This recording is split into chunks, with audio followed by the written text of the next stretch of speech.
Depressed, frustrated, sad, confused. You want answer. Let's talk.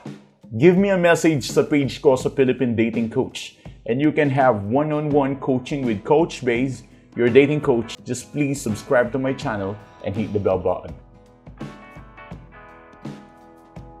They are always asking me, paano ba pagsisisihan ng ex ko yung nangyaring breakup? And I'm always telling them, tingin mo mahal ka ng ex mo? And they will say na, hindi ko alam coach, tingin mo mahal ba ako ng ex ko? I'm gonna tell you, ang karamihan kasi sa inyo, iniisip nila na kapag nag-no contact rule sila, lalong mawawala yung pagmamahal ng ex nila sa kanila. Which in fact, hindi ganun yung nangyari. Kaya ka, hiniwalayan ng ex mo kasi wala na talaga siyang pagmamahal sa'yo. That's it.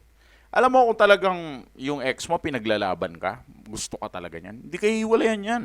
Pero kung hindi ka talaga mahal niyan, hiwalayan ka niyan. Ganun lang siya kasimple. It's gonna be a breakup or it's gonna be a breakup. And that's it. You must be informed na ganun talaga nag-work ito. And kung ipipilit mo sa akin na coach, baka naman pag nag-no contact rule ako, lalo niya akong hindi mamahalin. Hindi eh. Una pa lang, hindi ka na mahal eh. From the very beginning pa lang. Kasi kung talaga mahal ka niyan, hindi naman makikipag-iwalay yan. Nawala yung feelings. Man, nawala yung feelings. Ngayon, gusto mong dumating sa punto ng ex mo, magsisi siya doon sa breakup na nangyari. Pero hindi ka marunong magbigay ng panahon at ng oras. Kulang yon.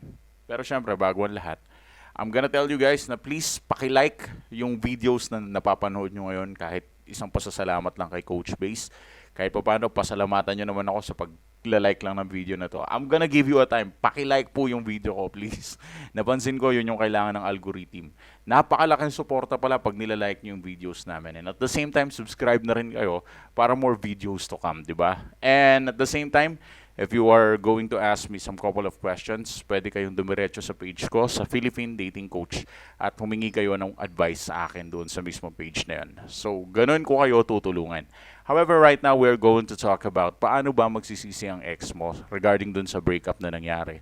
And, syempre, it takes time kasi. Ang tulong kasi ng no contact rule, during mga days na hindi ka niya kinakausap, during dun sa mga days na hindi ka niya kinokontak, yun yung mga days na unti-unti ka na niyang napapatawad.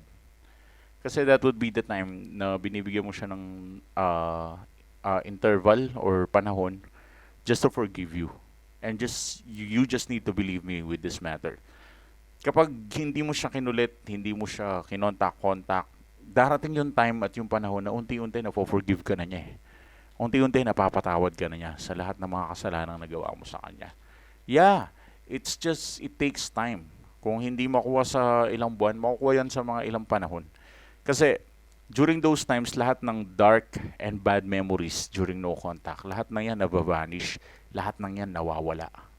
Yun yung pinakamalaking tulong ng no contact. Napoprovide niya yung pinaka-comfort na kailangan mo. So you just need to believe me kapag sinabi kong all you need to do is just to trust the time and just do the no contact rule. At kapag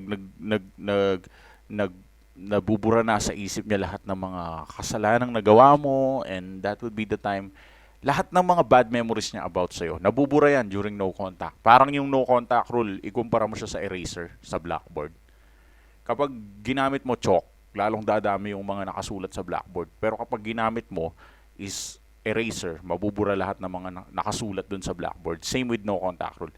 Kapag nag-no contact ka, mabubura lahat ng mga kasalanan or lahat ng mga bad memories. Pero kapag pilit mo siyang kinontak, para kang chalk, para mo dinadagdagan, para mo siyang kinukulit. So, wag mong kulitin ng tao, hayaan mo siya, mag-no contact ka, pahinga ka muna, and then just trust the time. This is the best moment. Dahil paglipas ng panahon, paglipas ng mga araw, huhupa din yan.